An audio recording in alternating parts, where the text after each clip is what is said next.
Today on the podcast, I'm joined by the amazing Tasha Edwards.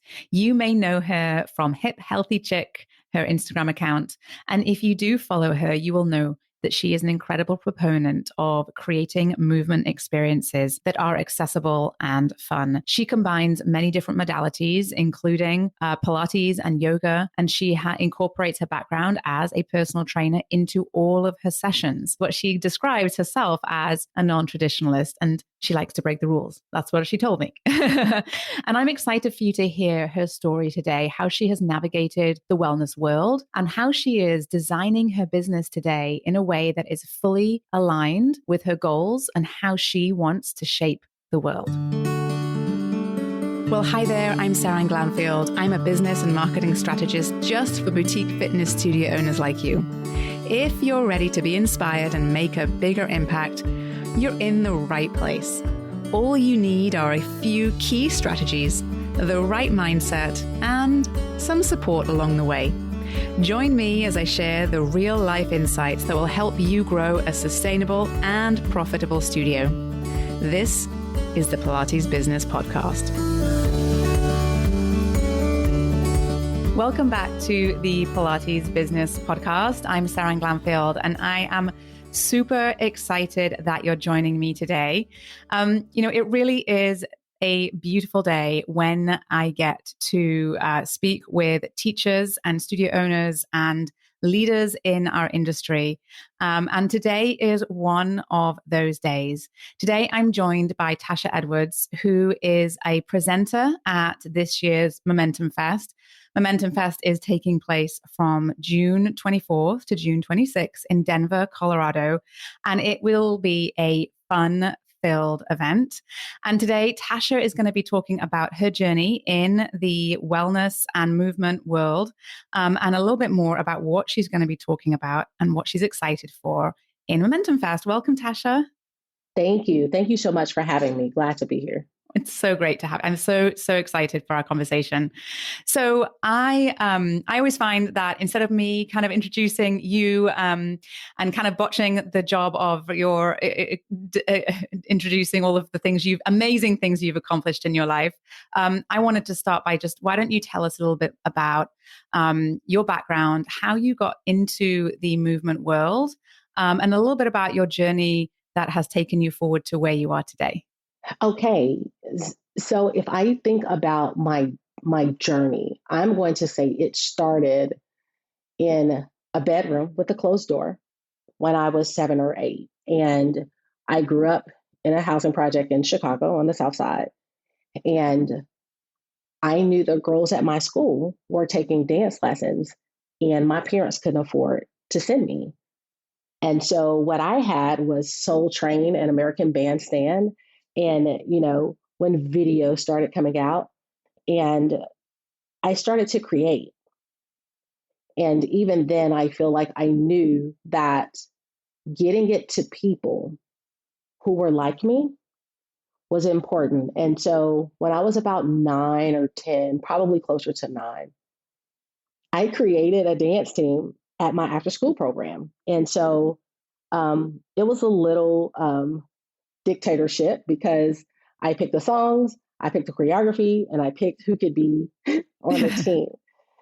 And so remembering being an 8th grader and handwriting letters, begging people to give me scholarships, and I never got them. But because I went to a magnet school, my whole life, I was able to participate in the programs and was able to be on the dance team. And I really think that was my transition in and not really knowing it.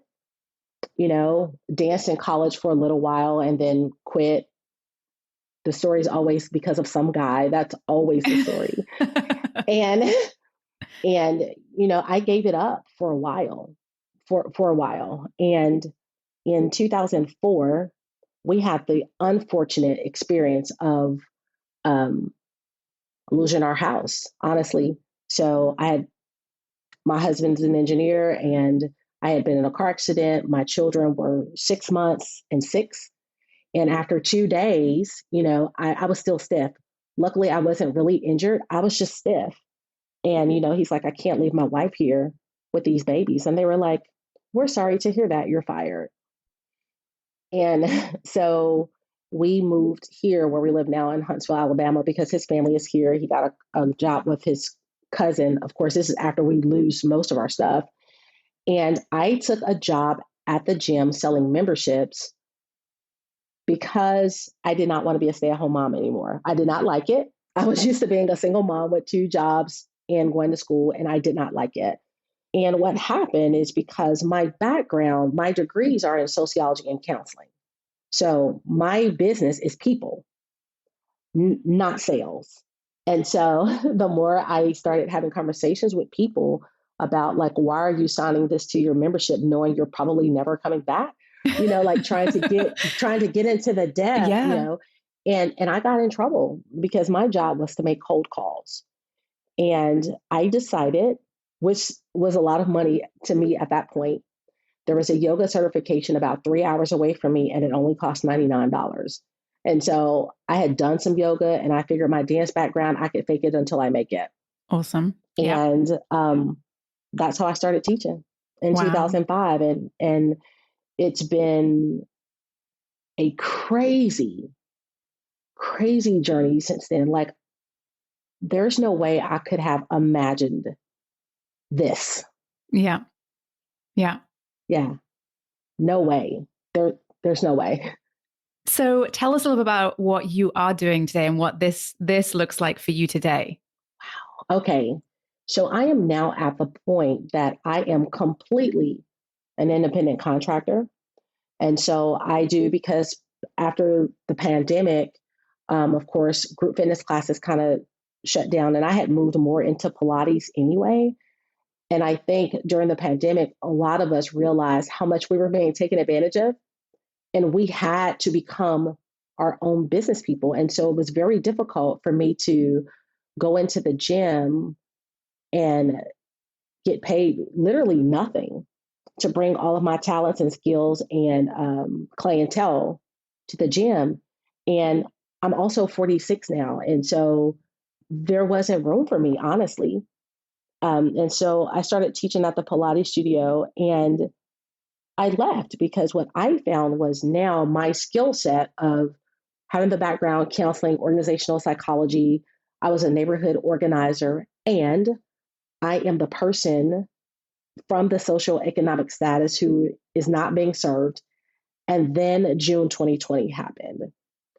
And I mean, everything blew up, mostly because it was the first time that I felt like anybody was hearing me when I was talking about what it was like to be an older Black woman in this body.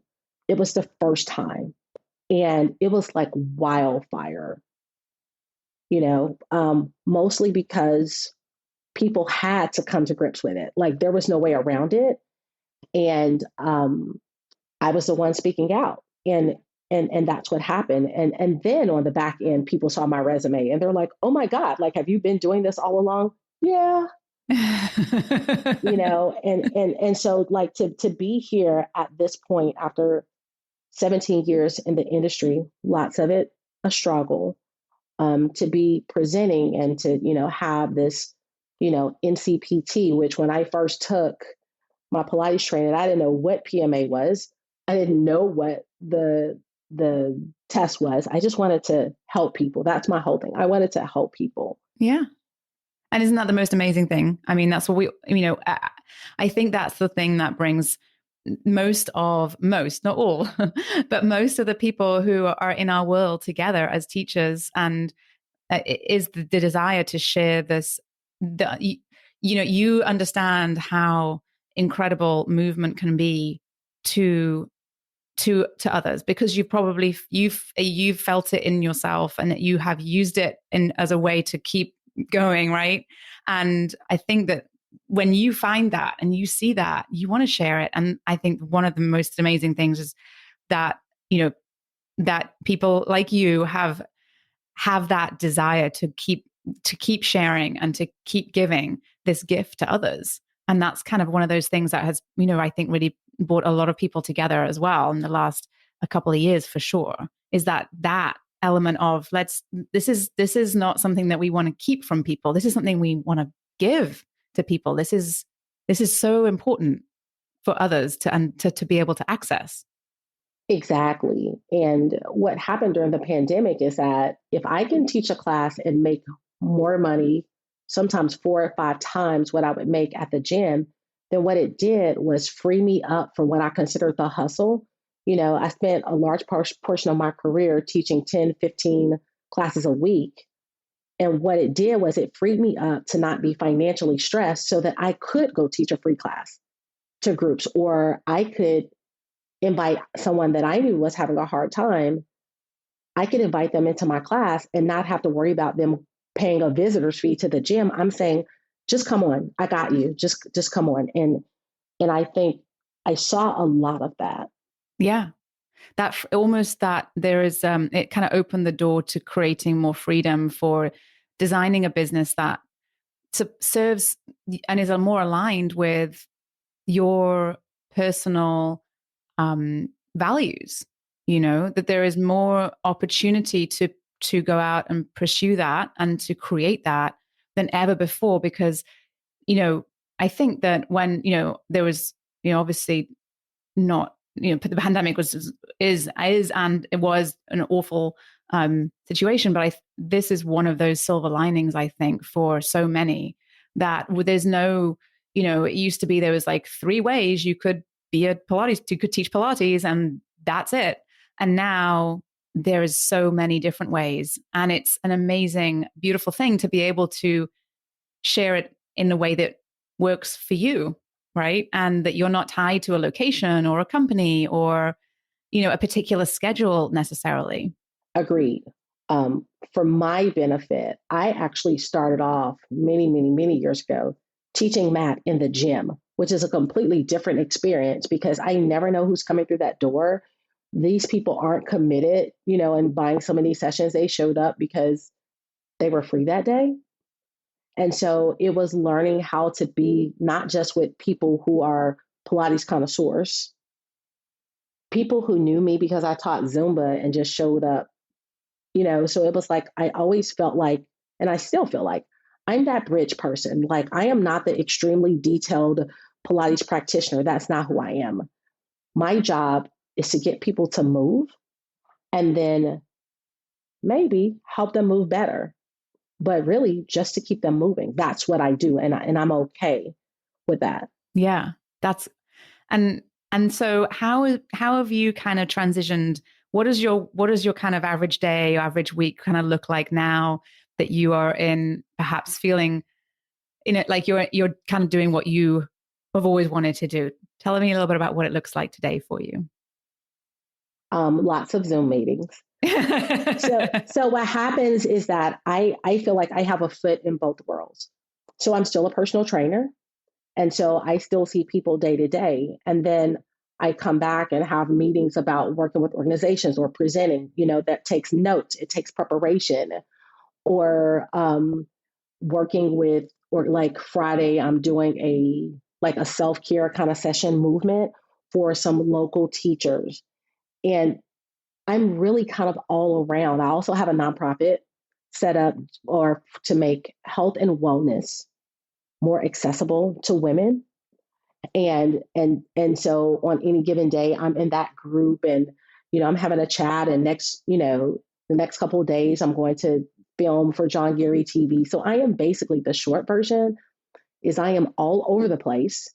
And in the middle of my last child is about to graduate from high school in May, so it is, but I am so grateful for the chaos because I'm not locked into anything. And if you want to meet at 8 o'clock and we're talking about something good, let's do it. Is that going to benefit who I'm trying to serve?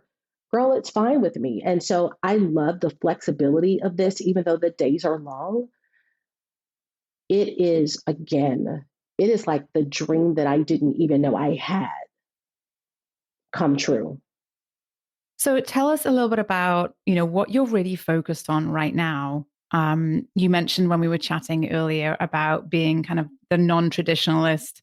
And I think that you've kind of really pushed the boundaries of what's perhaps possible in our world today with technology and being able to be flexible and really embracing that in your life and in your business, and designing a business for yourself, and pursuing opportunities that um that and opportunities, but also, I mean, uh, that's the wrong word. You're doing things that really matter to you, and you're not. There is now more. You're more able to do that in so many different ways. So you talked a little bit about that before. What can you tell me a little bit more about what that means for you and what that looks like? Yeah, right now I am extremely focused, probably too hyper focused on basically kicking the doors open at this point. If we can be honest, there's a hierarchy in Pilates. And if you don't do it this way, then you're deemed wrong. And that was difficult because I was a fitness person coming in the Pilates world. I didn't even know all these people existed. I didn't know there was a difference between classic and contemporary. I had literally no idea. And I tell people when I got into the Pilates world, I became extremely depressed because all I saw was how I wasn't good enough. And so what happened was I had to decide that I didn't care, and so I don't teach. You will probably never, ever in life see me teach a full reformer class. I need to grab some weights. Let me grab a kettlebell or something, mixing it up so that when people who are making that entry, there's something familiar to them. Maybe you've never seen the reformer, but you certainly know what a bicep curl is, with this weight. And to do that, as well as I do that with mat, because you can't carry reformers around on your back, like teaching people. And I can only think of no, none of my friends who they don't even do Pilates, they don't own reformers. So this is not like an everyday, thing. And so it was to make a blend that gave people an entry point while still being able to stand up to what I call the Pilates police. Because here's the thing, all of us are made for someone. I am not the person to train you on the Cadillac. That is not me. Have I trained for it? Yes. Do I want to do it? Never again in life. And so, I feel like to be able to combine all of my worlds, yoga and dance and strength training and circuit and, whatever else I want to add in. And that's what creates the happiness for me because I'm at the point of doing something I enjoy, not something that I'm like gritting my teeth because I don't want to post it because 20 people are going to come for me and tell me I should point my toes, like that sort of thing. So yeah, somewhere in between caring for these people and not caring what these people think about it. Yeah. That's where I am. I love that. And I think that, I just what you said was incredible. So you just said, what you said was, I had to make the decision to not care. And I think that is probably not as easy as it sounds. No, it's not.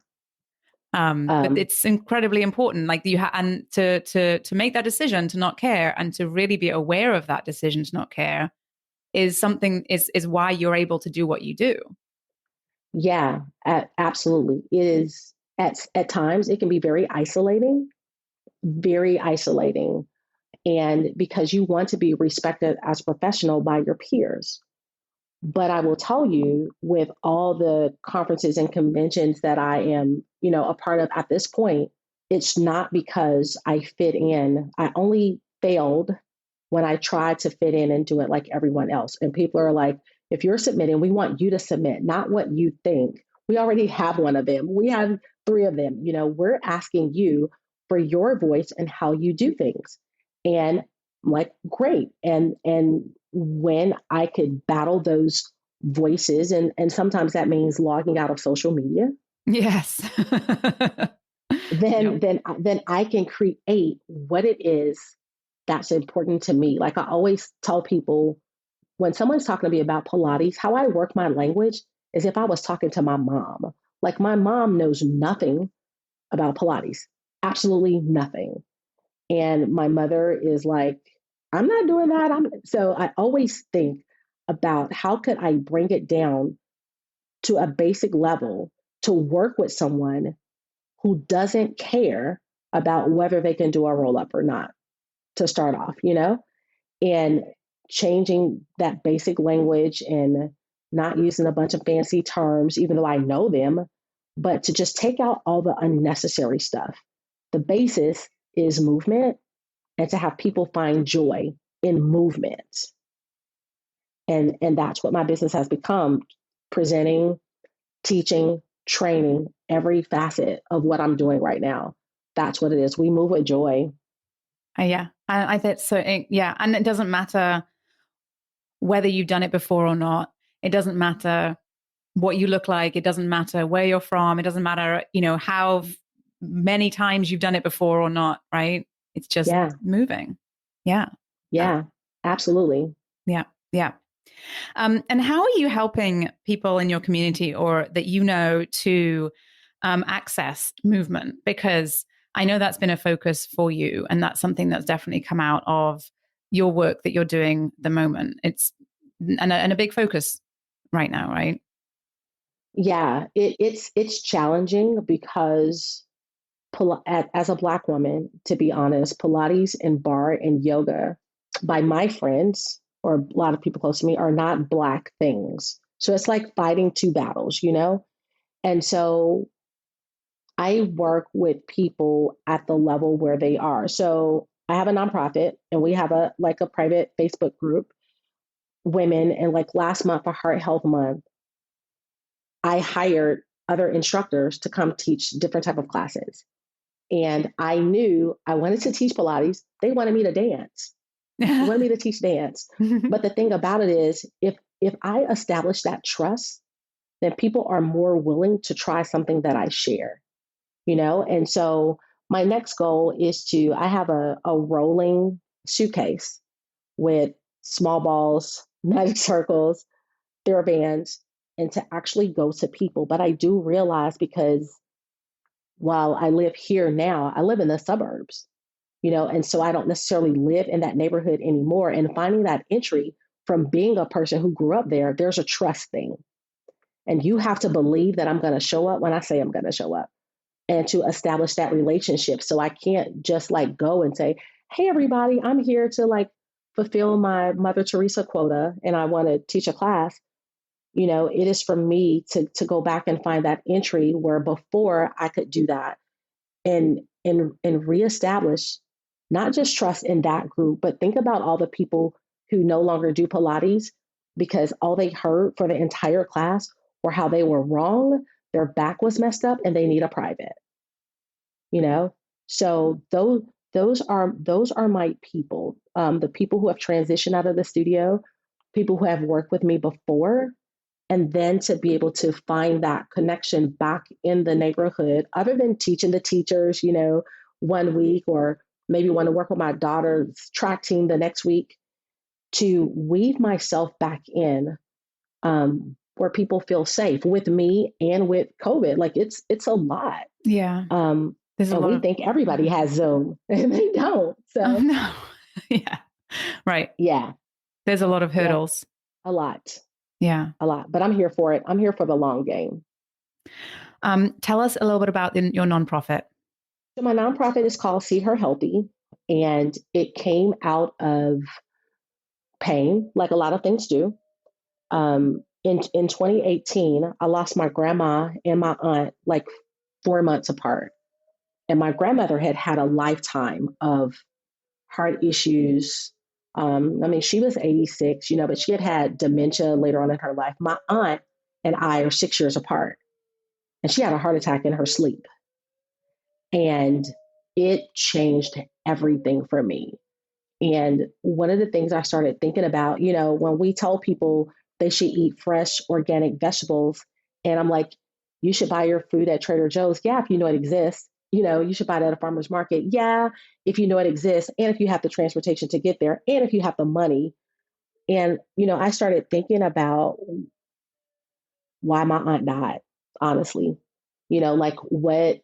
What did she not have access to? And not even necessarily money wise, but the way we distribute information as far as talking to people with all these statistics and no real value to someone who doesn't understand that. So something like last month, my goal was to put blood pressure monitors in people's hands who needed them, or to teach classes that were gentle and welcoming, that people felt like they could come in. And all my mom's sisters have high blood pressure. Again, I have a teenage daughter. During the pandemic, my 36-year-old cousin had a heart attack and died. I lost my godmother at 45. She had a heart attack in her sleep and died. My aunt was in her 60s. She was at the laundromat and had a heart attack and died. And so it's not just physical when we're talking health and wellness. We have a lot of people dying because they're stressed. Mm-hmm. Yep. For different reasons. And my stress is not to make you fill out a 5-page medical form, tell you that you're obese, and then tell you to buy a private. Like that's just there's too much other need. And there's a space for that. That's just not my space. Right. Right. And so via your nonprofit, you offer access to movement and support and encouragement, and information. Yeah. Yeah. Yeah. Fantastic. I'm going to link to in the show notes of this episode to See Her Healthy and the Instagram, where there's more information, and to any other and all the other places that we can send if anyone is listening and wants to learn a bit more about that nonprofit and support and all those good things. Now, before we close out I want to talk a little about MomentumFest. So MomentumFest is an incredible event that happened that did go ahead last year, which was amazing. But this year it's back and it's full, and it's going to be a super, super fun-filled movement event. It's in Denver between the 24th and 26th of June, and you can buy a ticket and go and join the fun there. The link to that will be in the show notes. But Tasha, I know you're a presenter this year, which is fantastic. Congratulations. There's a lot of competition. And so that's really fantastic and really wonderful. And so why don't you tell us a little bit about what you're going to be, what you're hoping to talk about at MomentumFest? So, last year I only did lectures, so to speak, and then I taught a small reformer class. But this year, one of the shifts for me is to teach movement and teach it my way. And it can be intimidating. I mean, you have some of the best presenting at MomentumFest. But their way isn't the only way, and so I'm looking to bring some blended movement type things that aren't just strictly Pilates, and just throw some fun in there. And for my goal is to offer a class where people think about it differently and try not to be Pilates teachers and just be people who want to move. I am also excited about the nonprofit that Jessica is bringing in youth from the area. And we are there. I want to say they're going to have a half a day at MomentumFest. That's just for them. Movement classes that are just for them. Oh, that's and great. Just like, amazing. I know. And just like, as that kid, like wondering what that would have been like if someone had offered that opportunity, like to just go in there and be with them and know that they don't know anything about the 100. Right. Yeah. They don't know. They want to move and they want to have fun. And I think it just gives all of us who are participating in that such an opportunity to learn from a different population than what we're used to working with on a day-to-day basis. And then take that fun and then weave it into MomentumFest with all the other Pilates teachers and enthusiasts who are there. Like the whole thing is to move with joy, and I'm pretty sure that I will break some Pilates rules when I teach, but it wouldn't be me if I didn't. I was going to say, I hope you do, Tasha. Yeah. It wouldn't be me if I didn't. And so that's what I'm looking forward to. And the camaraderie and like last year was so amazing. Just the connection. Everybody taught their different things and we're like sticking our head in other people's workshops, but just that connection to listen to each other as professionals and friends and let loose and learn from each other. And I'm so looking forward to it this year. Oh, you are going to have, it's the best time ever. Fantastic. Yes. Wonderful. Oh, great. Well, I want to say thank you so much for taking the time to chat with us today, Tasha. I really, really appreciate it. So thank you so much. For sure. Thank you for having me. I really appreciate it. No problem. And I'm going to link to your nonprofit and to all of the places people can go to find you in the show notes, as well as a link to a bit more information about MomentumFest. Yes, please, please, please come, because you should. Exactly. Yeah. Absolutely. Thanks, Tasha. Yeah. Thank you. Did you love this episode and want more? Head to spring3.com and check out my free resources that will help you run a profitable and fulfilling studio business. And before you go, one last reminder, there is no one way to do what you do, only your way. So whatever it is that you want to do, create, or offer, you've got this. Thanks again for joining me today, and have a wonderful rest of your day.